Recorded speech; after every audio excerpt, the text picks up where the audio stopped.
नमस्कार दोस्तों आपका स्वागत है अपने चैनल लोहा सर जीएस में। दोस्तों आज जो हम बात करने वाले हैं वो बात करने वाले हैं क्लास 10th में मैथ्स के बारे में।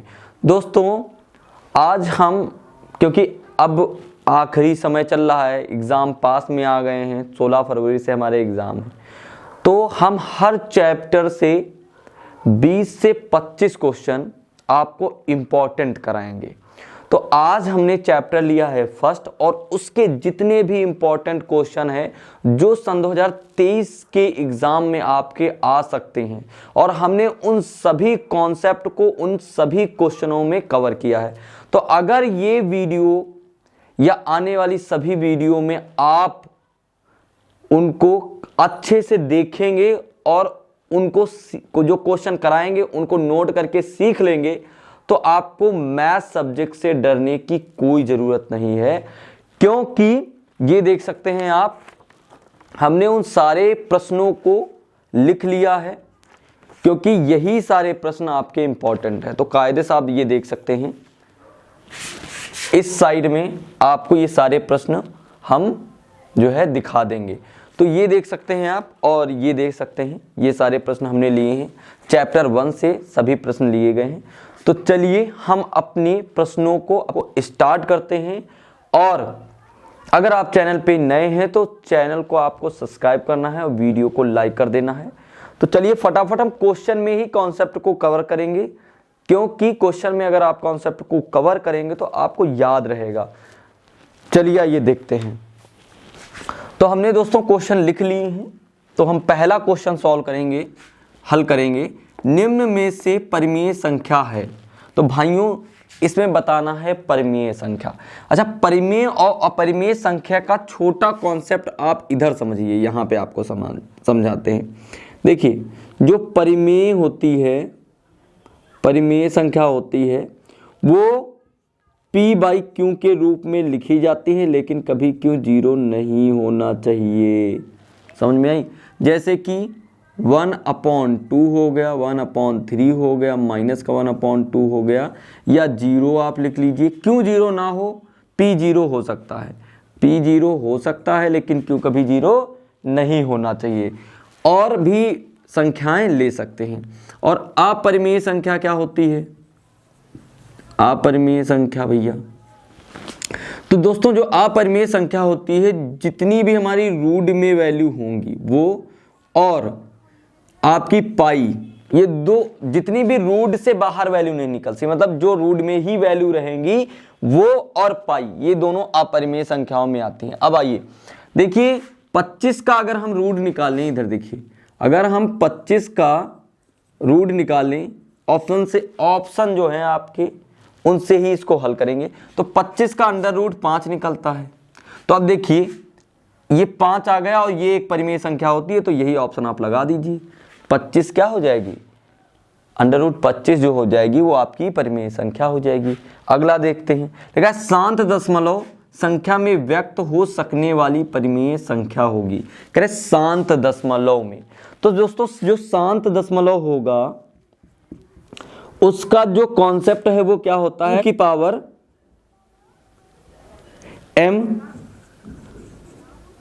2 की पावर m और 5 की पावर n में ही ब्रेक हो, इनके सिवा कोई दूसरा नंबर आएगा तो वहां पे शांत दशमलव नहीं आएगा। जैसे आप बात करें, 2 की पावर 0 हो सकती है, 5 की पावर कुछ भी हो सकती है, कभी मतलब 2 की पावर 0 हो सकती है मतलब, और 5 की पावर n हो सकती है, या फिर 5 की पावर 0 हो सकती है, 2 की पावर m हो सकती है, या फिर 5 की पावर भी कुछ हो, जैसे 5 की पावर 2 हो और 2 की पावर 3 हो, तो ये भी हो सकता है। और यहां पे इसका मतलब क्या हो जाएगा? 5 की पावर 0 और 2 की पावर कुछ भी हो सकती है, 2 हो सकती है, 3 हो सकती है, मतलब ये 5 और 2 के अलावा, 5 और 2 के अलावा अगर कोई भी नंबर आ जाएगा तो वहां पे वो शांत दशमलव नहीं होगा। पहला ऑप्शन देखते हैं भाई, कितना हो जाएगा? 11 7 77। भाई 7 आ रहा है, 11 है, 5 ना आया ना 2 आया, तो भैया ये तो होगा नहीं। 129 ये भी नहीं हो सकता भाई, 5 और 2 में टूट नहीं सकता। 13 13 खुद एक प्राइम नंबर है, खुद एक अभाज्य संख्या, ये भी नहीं हो सकता। बचा 8, हम 8 को देखते हैं भाई। 8 को लिख सकते हैं 2 गुणे 2 गुणे 2, मतलब 2 की पावर 2 3, 2 की पावर 3 इंटू 5 की पावर कुछ है नहीं तो 0 हो जाएगा। देखिए 2 की और 5 की पावर में ये टूट गया है, तो इसीलिए क्या हो जाएगा, ये एक परिमेय संख्या हो जाएगी, इसीलिए आप ये लगा दीजिए। अगला प्रश्न देखते हैं, जो अगला प्रश्न है उसको समझते हैं। देखा, यदि a तथा 18 का लघुत्तम समाप्यवर्तक, जो लघुत्तम समाप्यवर्तक होता है उसे हम LCM बोलते हैं। तो दिया क्या है, LCM दिया है दोस्तों, कितना दिया है, 36 दिया है। ऐसे ही आपको सॉल्व करना है एग्जाम में। कितना दिया है, 36 दिया है। आगे क्या कह रहा है, तथा a और 18 का महत्तम समाप्यवर्तक HCF दिया है। वो कितना दिया है भैया, वो दिया है 2। पूछ क्या रहा है, पूछ रहा है संख्या a बताओ क्या होगा। तो देखिए, एक ये संख्या हो गई, दूसरी हो गई 18, इन दोनों संख्याओं का ही तो LCM और HCF दिया हुआ है। तो हमारा एक फॉर्मूला होता है, वो क्या होता है, सूत्र होता है, पहली संख्या इंटू दूसरी संख्या equal to LCM into HCF। दोस्तों होता क्या है सूत्र, पहली संख्या गुणे दूसरी संख्या equal to LCM into HCF। चलिए आइए इसको हल करते हैं। दोस्तों पहली संख्या है a, तो आप यहां पे रखिए a, तो जाएगा a गुणे दूसरी संख्या है 18, तो यहां लिख लीजिए 18, इक्वल टू लगा है तो इक्वल टू लगा दीजिए। LCM कितना दिया है, तो दिया है 36, है ना। और HCF दोस्तों कितना दिया है, वो दिया है 2 गुणे 2। अब यहां पे जो इनटू में नंबर होता है तो नीचे चला जाएगा तो भागे में चला जाएगा, तो क्या हो जाएगा, a इक्वल टू 36 गुणे 2 बटे 18। 18 कम 18, 18 दूनी 36, काट लीजिए। अब ये हो जाएगा 2 दूनी कितना हो जाएगा, 4। कितना आ गया, 4। अब ऊपर देखिए ऑप्शन में आइए, देखिए 2 3 4, देखिए सी वाला जो ऑप्शन है वो दिख रहा है आपको, तो आप सी पे लगा सकते हैं करेक्ट। तो इस तरीके से, तो एक कॉन्सेप्ट है, इससे बहुत सारे क्वेश्चन सॉल्व होंगे। तो अगर ये कॉन्सेप्ट आपको आता है तो इस तरीके के आपके बहुत सारे क्वेश्चन लगा सकते हैं। अब देखिए ये वाला मैंने कॉन्सेप्ट बता दिया है, दुनिया का कोई क्वेश्चन है इस कॉन्सेप्ट के शांत और अशांत आप ज्ञात कर सकते हैं। यहां पे मैंने परिमेय और परिमेय का पूरा कॉन्सेप्ट बता दिया है, यहां से ये सॉल्व कर। तो हर क्वेश्चन में एक नया कॉन्सेप्ट है, इसीलिए ये सारे प्रश्न हम जो है लिख के लाए हैं, क्योंकि ये सारे के सारे प्रश्न इंपॉर्टेंट प्रश्न हैं।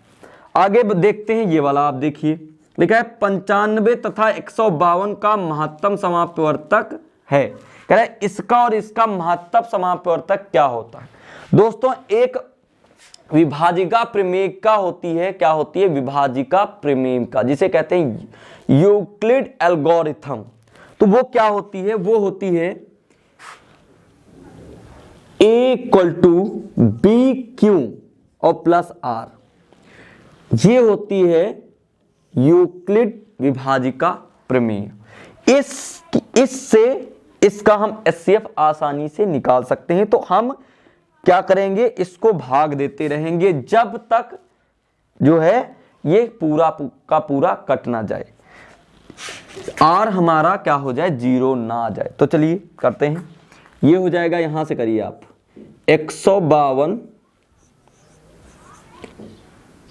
भागे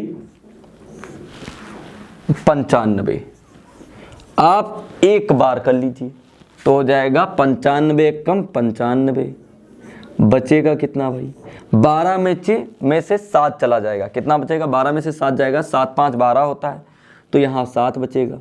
यहाँ भैया 14 बचेगा, 14 में से 9 चले जाएगा, कितना बचेगा, 5 बचेगा। अब ये क्रॉस हो जाएगा, यहाँ से तो हमने कैरी लिया था। अब 57 को भाग कर लीजिए किससे, इसको यहाँ पे लिख लेते हैं 95 से, तो 57 एक कम 57, इसको घटा लीजिए भाई, 15, 15 में से 7 चला जाएगा, कितना बचेगा भाई? 15 में से 7 चला जाएगा तो 8 और 7 15 होता है, तो यहाँ बच जाएगा 8। अब भैया क्या होगा? अब यहाँ बचा 8, 8 में से 5 चला जाएगा, कितना बचेगा? 3 बचेगा। अब इसको किससे भाग कर लीजिए? 57, फिर यहाँ लिख लीजिए, यहाँ हमने लिखा 57। अब क्या करेंगे? इसको फिर भाग करेंगे, एक बार कर लीजिए, तो 38 एक कम 38। अब इसको भी कर लीजिए, इसको घटाइए भैया, 17 में से 8 गया, 8 8 16 होता है ना, 9 बचेगा, तो हो जाएगा 9। यहाँ पे बचेगा 1। अब ये 38 यहाँ पे लिख लीजिए, तो कितना आ जाएगा? 19 दूना 38, तो 19 दूना कितना हो जाएगा? 38। तो ये पूरा का पूरा हो जाएगा कैंसिल। जो यहाँ पे आता है, जहां से पूरा का पूरा नंबर जो है हमारा कट जाता है, भाग हो जाता है, वो हमारा हो जाता है HCF, जहां पे हमारा R0 आ जाए। अब देखिए यहाँ पे R0 आ गया है, तो ये वाली जब हम यूक्लिड विभाजिका प्रमेयिका लिखेंगे तो यहां से हमारा HCF जो हो जाएगा वो कितना आ जाएगा? 19 आ जाएगा। तो यहाँ पे देखिए कोई ऑप्शन 19 दिया है? हाँ, ये देखो C वाला दिया है, तो आंसर क्या हो जाएगा? 19। तो जो पहला चैप्टर है दोस्तों, उसमें सबसे ज्यादा देखिए 2 प्रश्न आपको देखने को मिलेंगे और कभी कभी 3 देखने को मिल जाते हैं।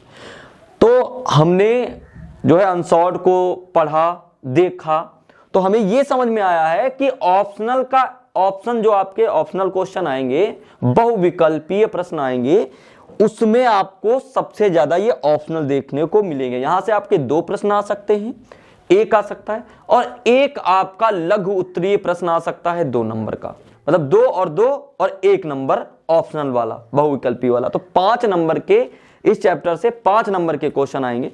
तो 20 से 20 क्वेश्चन हैं मुश्किल से, वो 20 क्वेश्चन में आपका पूरा चैप्टर क्लियर कर दूंगा, और आप उसी 20 क्वेश्चन में से पक्का 100% आपके वही 20 क्वेश्चन में से जो है क्वेश्चन आपको एग्जाम में देखने को मिलेंगे। तो वीडियो को पूरा देखें, अगर वीडियो को लाइक नहीं कर रहे हैं तो लाइक जरूर कर दें। तो अब हम देखते हैं अपने दूसरे प्रश्न, जो है ऑप्शनल ही हैं, तो उनको हम हर क्वेश्चन को ध्यान से समझेंगे। तो आइए देखते हैं, लिखा है पहले ये लिखा है प्रश्न नंबर 6, दी गई संख्याओं में अभाज्य संख्या होगी। ये संख्याएं दी हैं और अभाज्य संख्या पूछ रहा है। तो मेरे प्यारे मित्रों, हम ये जानते हैं जो अभाज्य संख्याएं होती हैं वो क्या होती हैं। जो अभाज्य संख्याएं होती हैं वो क्या होती हैं कि वो किसी से ना कटें, सिर्फ अपने आप से कटती हैं और 1 से कटती हैं। तो आइए देखते हैं, क्या 2 एक अभाज्य संख्या? देखिए 0 और 1 अभाज्य संख्याएं नहीं होती हैं, याद रखिएगा, 0 और 1 अभाज्य संख्याओं में नहीं लिया जाता है। अभाज्य संख्याएं हमेशा 2 से चालू होती हैं। अब देखिए अभाज्य संख्या क्या है? 2 ही है, क्योंकि 2 इसमें इसको और इसको अगर छोड़ दिया जाए तो 2 और 8 बचेगा, तो 8 2 से कट जाएगा, 4 से कट जाएगा, तो ये तो बिल्कुल होगा ही नहीं अभाज्य संख्या। तो कौन सा होगा? 2, क्योंकि 2 सबसे छोटी अभाज्य संख्या होती है। तो आंसर इसका क्या आ जाएगा? 2 आ जाएगा। अगला प्रश्न है, संख्या 156 का अभाज्य गुणनखंड होगा। अब इसका गुणनखंड करना है, तो कैसे करेंगे भाई? देखिए हम लिखते हैं 156, 156 किससे कटेगा? 2 से कट जाएगा, 2 सत्ते 14 और 1 बचा, 2 अट्ठे 16। अब अगर हम 2 से इसको काटने कितना आ जाएगा? 2 तियां 6, 2 नवा 18। अब 3 से कट जाएगा भाई, क्योंकि अगला जो प्राइम नंबर होता है, जो अभाज्य संख्या होती है वो 3 होती है। अब 3 से करिए, 3 एक कम 3, 3 त्रिक 9, और 13 एक खुद अभाज्य संख्या तो हो जाएगा 13 एक कम 13। तो क्या बना भाई? 2 कितने हैं? 2 हैं 2, तो 2 की पावर 2। 3 कितना है? 1 है, तो 3 इंटू 13 कितना है? तो 1 है, तो 13। तो 2 की पावर 2 इंटू 3 इंटू 13। तो देखो 2 की पावर 2 इंटू 3 इंटू 13, तो कौन सा विकल्प हो जाएगा? विकल्प तीसरा जो है हमारा सही हो जाएगा। अब अगला देखते हैं, लिखा है किसी धनात्मक पूर्णांक q के लिए प्रत्येक धनात्मक धन पूर्णांक का रूप होगा। तो क्यों कोई धनात्मक पूर्णांक मतलब 1 हो सकता है, 2 हो सकता है, 3 हो सकता है, 4 हो सकता है, कुछ भी आप ले सकते हैं। तो अगर हम 1 लें तो यहाँ 1 रखेंगे, क्या सम 1 है? नहीं है, सम 1 नहीं है, विषम है। अगर हम इसको देखें 1 + 1 क्या हो जाएगा भाई, 1 लेंगे तो 1 + 1 2 हो जाएगा, और 2 क्या है? सम है। तो q + 1 को देखते हैं, q + 1, तो यहाँ पे अगर q की वैल्यू हम 1 लें तो 1 + 1 कितना हो जाएगा? 2 हो जाएगा। अगर 2 लें, अगर हम q की वैल्यू 2 ले लेंगे तो ये 3 आ जाएगा, और 3 एक विषम हो जाएगा, धन होगा नहीं, धन सम पूर्णांक होगा नहीं। तो इसका मतलब है कि हम q + 1 नहीं ले सकते। 2 क्यों ले? तो 2 क्यों ले, जैसे इसको देखते हैं, यहाँ पे 2 क्यों लेते हैं, 2 क्यों, और q की वैल्यू 1 ले तो 2 × 1 हो जाएगा, 2 आ जाएगा। अगर 2 की वैल्यू 3 ले तो 2 × 3 हो जाएगा, 6 हो जाएगा। मतलब अगर हम यहाँ पे कोई भी वैल्यू लें अब, लेकिन जो हमारा आंसर आएगा, जो हमारा उत्तर आएगा, वो क्या आ जाएगा? धनात्मक सम पूर्णांक आ जाएगा। आपको बात समझनी होगी। देखिए क्या होगा, 2 क्यों, अब 2 से किसी सम हो, विषम हो, कोई नंबर हो, किसी का भी आप इंटू कराएंगे वो हमेशा सम आ जाएगा। जैसे 2 × 1 2, 2 × 3 6, 2 × 7, तो 7 दूनी 14, 14 क्या है? 2 से कट जाएगा तो क्या हो जाएगा? सम हो जाएगा। बात समझ में आई? तो इसका आंसर क्या हो जाएगा? 2 क्यों हो जाएगा। तो दोस्तों पूरे हमारे पास बहुविकल्पीय प्रश्न हमने 11 लिए थे, अब 11 में से 2 बचे हैं, तो चलिए आइए उनको भी समझते हैं। तो दोस्तों पहला जो प्रश्न है दिखा है, 10वां प्रश्न है, यदि 26 156 का लासा 156 है तो मासा का मान होगा। 26 और 156 का आपका मासा पूछा है, तो सिंपल सी बात है, मासा क्या हो जाएगा? 26 और 156। भाई 26 को 26 और 156 को आप क्या कर लीजिए, यूक्लिड एल्गोरिथम से आप भाग कर दीजिए। तो 26 का पहाड़ा ऐसा हम पढ़ें कि 156 आ जाए। अगर 26 को 6 बार ले जाएं, 6 छंग 36 के 6, 6 दूनी 12, 12 और 3 15, तो कितना आ जाएगा? 6 से करिए आप, 6 छंग 36 के 6, हंसी लगे 3, 6 दूनी 12, 13 14 15, 15 156। मतलब जो 26 आएगा वो हमारा क्या आ जाएगा? लासा आ जाएगा। तो 26 इसका क्या हो जाएगा? करेक्ट आंसर हो जाएगा। अब इस तरीके के क्वेश्चन आराम से यूक्लिड एल्गोरिथम से लगा सकते हैं, जो कि हमने कॉन्सेप्ट आपको पिछले क्वेश्चन में बता रखा है। अगला देखते हैं।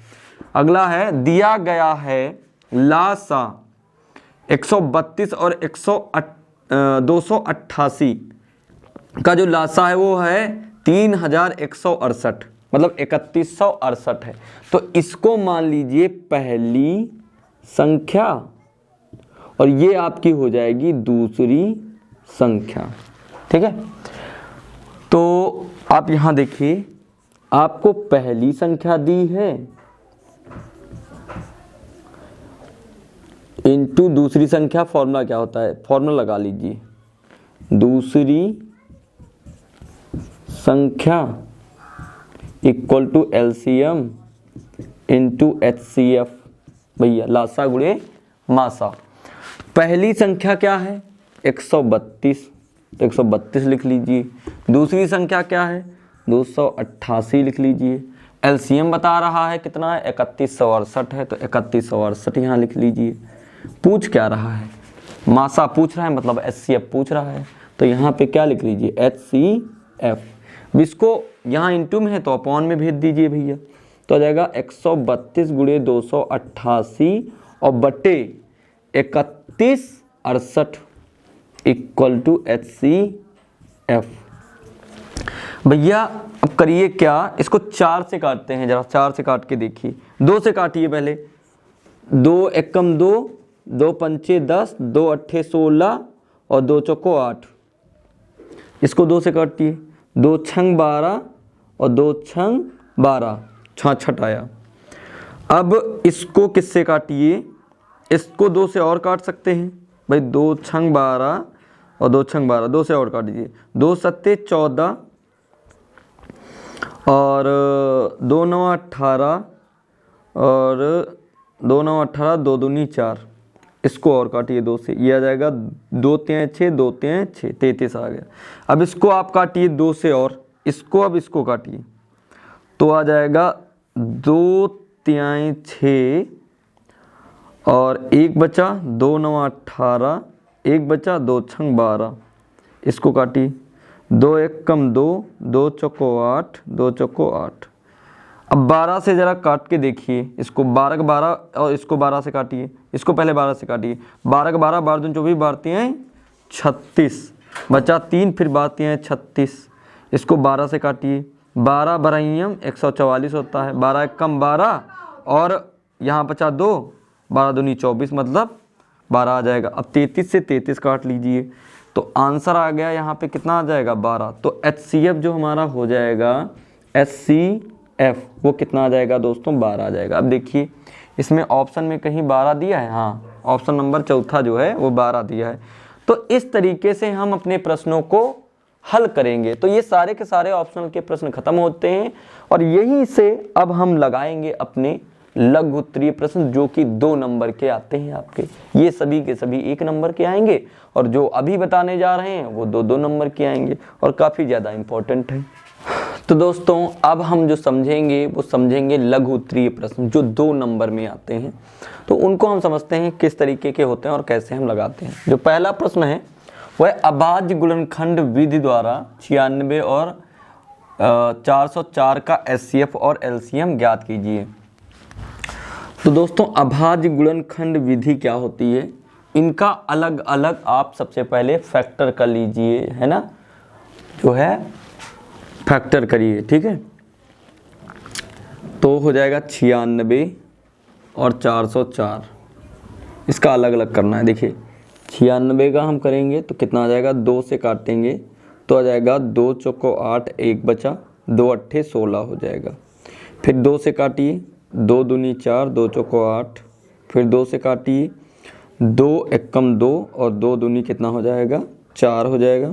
फिर 2 से काटिए, 2 छंग 12 होता है, फिर 2 से काटिए, 2 3 6 होता है, फिर 3 से काटिए, 3 एकम 3 होता है। अब इसको देखते हैं कैसे करेंगे। भाई इसको काटिए 2 से पहले, जो सबसे छोटी अभाज्य संख्या होती है वो 2 होती है ना, तो हो जाएगा 2 दूनी 4, फिर 0, 2 दूनी 4, फिर 2 से काटिए, फिर हो जाएगा 2 एकम 2, 0, 2 एकम 2, 101। क्या दोस्तों 101 किसी से कट सकता है?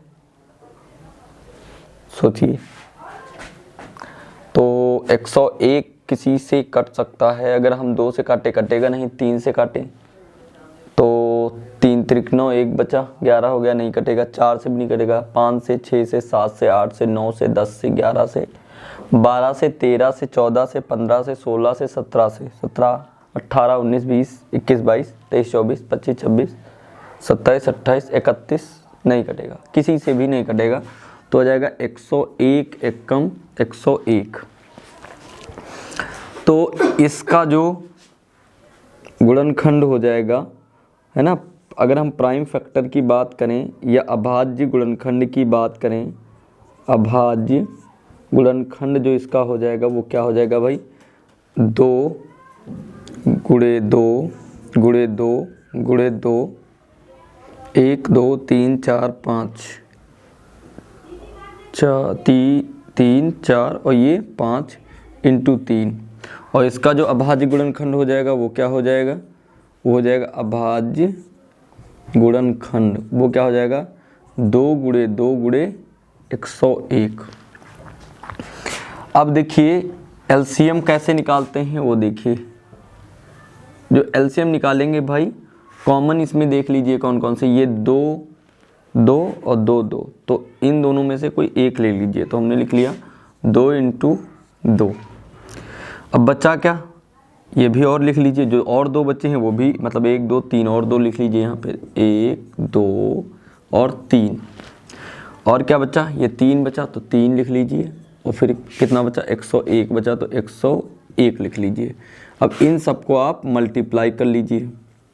जगह 2 दूनी 4 दूनी 8 दूनी 16 दूनी 32, इंटू 3 इंटू 101, तो आ जाएगा 3 दूनी 6, 3 त्रिक 9 इंटू 101। अब गुणा करा ली 96, एकम 96, हासिल लगे 9, फिर 0 यहाँ आ जाएगा 9, 96 एकम 96, इतना हमारा आ जाएगा एलसीएम। अब एचसीएफ क्या आ जाएगा? अब इन दोनों में जो कॉमन मिलेगा वही हमारा एचसीएफ हो जाएगा। तो एचसीएफ देखते हैं क्या हो जाएगा। एचसीएफ दोस्तों देखिए यहाँ पे 2 गुणे 2 और यहाँ इसमें भी है 2 गुणे 2, बस ये दोनों ही इन दोनों में मिल रहे हैं। इसमें और इसमें कितना 2 गुणे 2 मिल रहा है, इसमें भी 2 गुणे 2 मिल रहा है। तो इन दोनों में से कोई एक उठा के लिख लीजिए, मतलब 2 गुणे 2 कितना हो जाएगा 4। यही हमारा क्या हो जाएगा एचसीएफ हो जाएगा। तो एलसीएम आ जाएगा 9696 और जो एलसीएम एचसीएफ आ जाएगा हो जाएगा 4। यही हमारा हो जाएगा आंसर। तो इस तरीके से हम अपने प्रश्न को हल करेंगे। अब हम अगला देखते हैं, अपना जो प्रश्न है वो क्या है। देखा दिया गया है HCF, ये 2 संख्याएं हो गई और उसका HCF दिया गया है 9। तो संख्या अगर फर्स्ट संख्या मतलब फर्स्ट नंबर पहली संख्या ये हो गई, सेकंड नंबर दूसरी संख्या ये हो गई, और ये हमारा दिया है HCF दिया है, LCM पूछ रहा है। तो जो फॉर्मूला होता है वो क्या होता है, वो होता है पहली संख्या गुणे दूसरी संख्या equal to HCF into LCM। अब पहली संख्या कितनी है 306 है, दूसरी संख्या कितनी है 657 है, और HCF कितना है 9 दिया है दोस्तों। LCM पूछ रहा है तो LCM की जगह LCM लिख लीजिए। इधर जो इक्वल टू के इंटू में है तो नीचे आ जाएगा अपॉन में, तो हो क्या जाएगा भैया बाबू, हो जाएगा 306 इंटू 657 और बटे 9 इक्वल टू LCM। तो इसको काट लीजिए भैया। देखिए आप ये 3 से कटा है, 3 से काट लीजिए, 3 त्रिक 9, 3 एकम 3, 0 3 दूनी 6, 300 ये कट सकता है, 3 त्रिक 9 1 बचा, ये भी कट जाएगा, 3 एकम 3, 3 त्रिक 9 1 बचा, तो कितना आ जाएगा 3 चौको 12 34 आ जाएगा। तो आगे आ जाएगा 34 और गुणे 657 इक्वल टू LCM। अब बाबू इन दोनों को इंटू कर लीजिए, तो कर लेते हैं 34 और 657। 657 को 34 से गुणा करेंगे बाबू, कितना आ जाएगा 4 सत्ते 28 का 1, 4 पंजे 20, 20 और 2 22 के 2, 4 छंग 24 और 2 26 क्रॉस 3 सत्ते 21 का 1, हासिल लगे 2, 3 पचे 15 और 2 17 के 7, हासिल लगा 1, तिछाक 18 है ना, और 1 19। ये आ जाएगा भाई, इसके नीचे ये 8 आ जाएगा, इसके नीचे ये 3 आ जाएगा। अब ये इधर आ जाएगा भैया, ये जो 7 है ये यहाँ लिखिए, और ये जो 9 है और 1 है वो यहाँ लिखिए।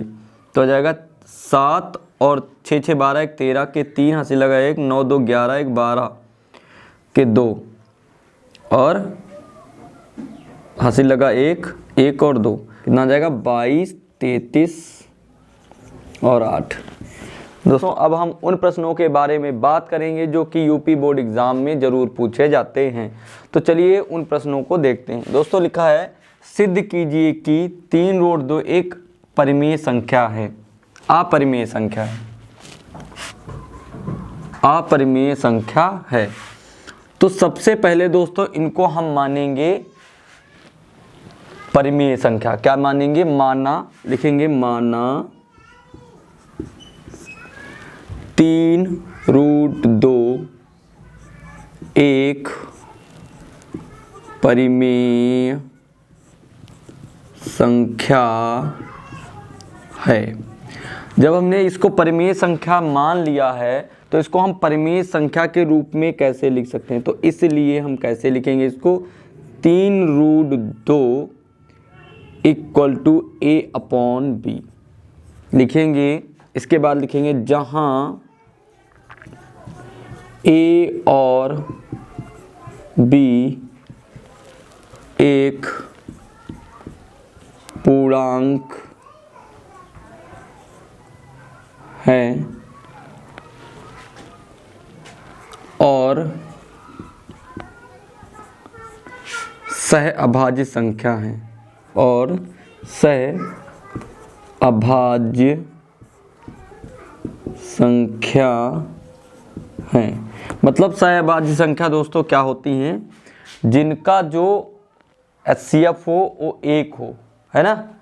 तो आइए इसको थोड़ा सा देखते हैं कैसे करेंगे। अब ये जो 3 है इसके अपॉन में भेज दीजिए या 3 से आप भाग कर दीजिए, तो सिंपल सी बात है, इसी 3 को आप अपॉन में भेज दीजिए तो जाएगा 3, सॉरी यहाँ कितना बचेगा, √2 इक्वल टू a बटे 3b, मतलब 2 इक्वल टू कितना हो जाएगा, √2 equal to a upon 3b।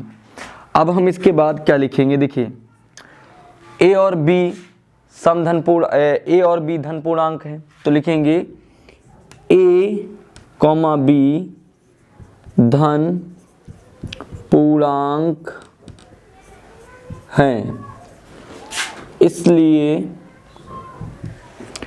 क्या हो जाएगा, a और b a अपॉन 3b एक परिमेय संख्या होगी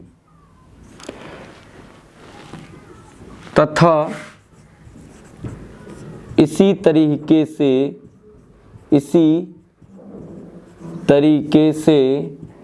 √2 भी एक परिमेय संख्या होगी। लेकिन हम ये जानते हैं √2 क्या होती है, अपरिमेय संख्या होती है। तो क्या लिखेंगे, लेकिन √2 एक अपरिमेय संख्या होती है, एक अपरिमेय संख्या होती है। लेकिन √2 क्या होती है, एक अपरिमेय संख्या होती है। इसलिए लिख देंगे 3√2 एक अपरिमेय संख्या होगी, तो हो जाएगा 3√2 एक अपरिमेय संख्या होगी। बस छोटा सा आंसर इसका। देखिए दोस्तों करेंगे क्या इसमें, सबसे पहले परिमेय संख्या को मान लेंगे, उसके बाद परिमेय उसको सिद्ध कर लेंगे, फिर उसी को हम जो है गलत सिद्ध कर देंगे, गलत साबित कर देंगे और फिर हमारा आंसर आ जाएगा। जब परिमेय मानेंगे और परिमेय को हम गलत सिद्ध कर देंगे तो संख्या बचेगी क्या, अपरिमेय, मतलब उल्टा करते हैं। तो इस तरीके से ये प्रश्न जो है करते हैं और ये प्रश्न यूपी बोर्ड सन 2030 के लिए काफ़ी ज़्यादा इम्पोर्टेंट है, तो इस तरीके से आप इसको समझ लें। तो मित्रों जो हम अपना अगला प्रश्न है वो हल करेंगे और देखेंगे कि उस प्रश्न को हम कैसे हल करते हैं। और ये जो प्रश्न है ये बहुत ही ज़्यादा इम्पोर्टेंट है, क्योंकि आप जो है अनसॉर्ट उठा के देख सकते हैं, विद्या उठा के देख सकते हैं, ऐसा कोई साल नहीं होगा जिसमें प्रश्न ये आया ना हो। तो इस प्रश्न से हम √3, √5 और √2 ये 3 प्रकार के जो रूट वाले प्रश्न हैं अपरिमेय, जिसको सिद्ध इन संख्याओं को जो अपरिमेय सिद्ध करना होगा वो 3 संख्या, √3 आ सकती है, 5 आ सकता है, 2 आ सकता है। तो हमने √3 लिया है, जैसे हम √3 करेंगे वैसे ही आप √5 और √2 कर सकते हैं। तो एक ही प्रश्न में हम 3 प्रश्न समझेंगे। तो आइए सबसे पहले हम क्या करेंगे, ये अपरिमेय संख्या जो है सिद्ध करना है, तो हम सबसे पहले परिमेय मान लेंगे और परिमेय को ही गलत साबित करके अपरिमेय सिद्ध कर देंगे। तो लिखेंगे माना रूट 3 एक क्या है, परिमेय संख्या है, परिमेय संख्या है।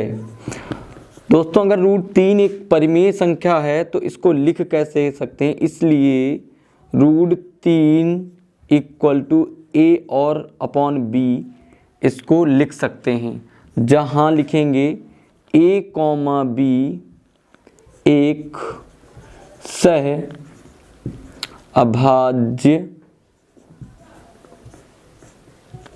संख्या हैं। ए और बी क्या हैं, सहभाज्य संख्या हैं। अब दोस्तों क्या करेंगे, इन दोनों पक्षों का वर्ग कर देंगे, तो लिखेंगे दोनों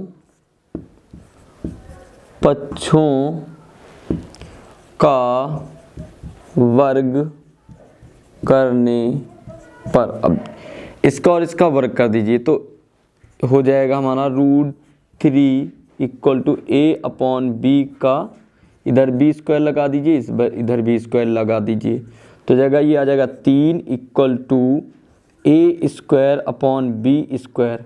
अब जो बी है वो इधर मल्टीप्लाई गुणे में भेज दीजिए, तो कितना आ जाएगा दोस्तों, यहाँ जाएगा 3 b square equal to a square. दोस्तों यहाँ पे देखिए जो 3 है वो ए स्क्वायर को विभाजित करेगा, तो लिखेंगे 3 ए स्क्वायर को विभाजित करता है। इसलिए जब 3 ए स्क्वायर को भी विभाजित करेगा दोस्तों, तो इसलिए जो 3 होगा वो ए को भी विभाजित कर देगा, ए को विभाजित करेगा। भाई जब 3 ए स्क्वायर को विभाजित करेगा तो ए को भी विभाजित करेगा, तो ये हम मान लेते हैं एक, ये स्टेटमेंट एक हो गई।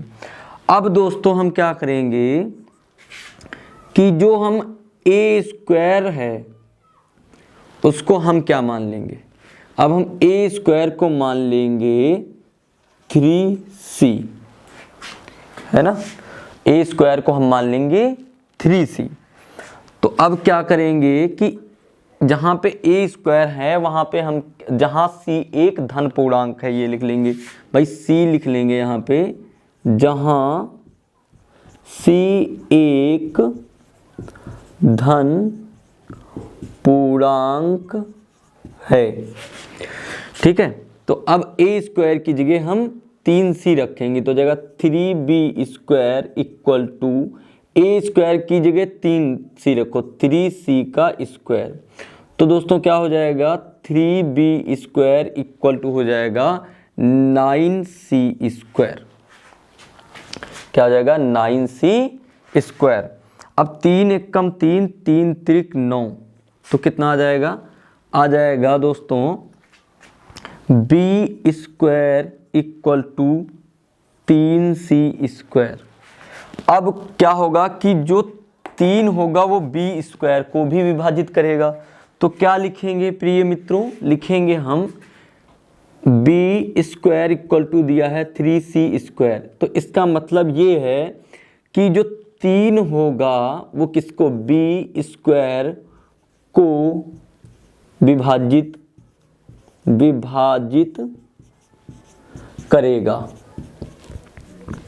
है ना।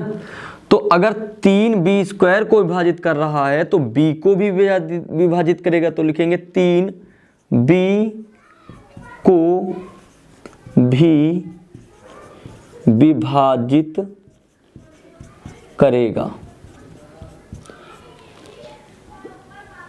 अब ये हो गया हमारा दूसरा समीकरण मान लीजिए या कंडीशन मान लीजिए। अब हम क्या कर सकते हैं, लिख सकते हैं कि a और b क्या है, धन पूर्णांक हैं, तो आप इधर लिख सकते हैं, ये इधर देखिए कैसे करेंगे, लिखेंगे समीकरण मान लीजिए या कंडीशन मान लीजिए, समीकरण 1 व 2 से 3 ए और बी को विभाजित करता है, विभाजित करता है, अतः हमारी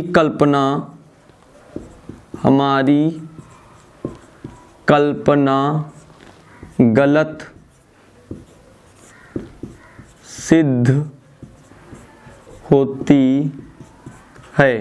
दोस्तों हमने यहाँ क्या किया था, कल्पना ही तो की थी कि भाई ये एक परिमेय संख्या है, तो ये कल्पना थी हमारी, तो हमारी जो कल्पना है वो क्या होगी, गलत सिद्ध हो जाएगी।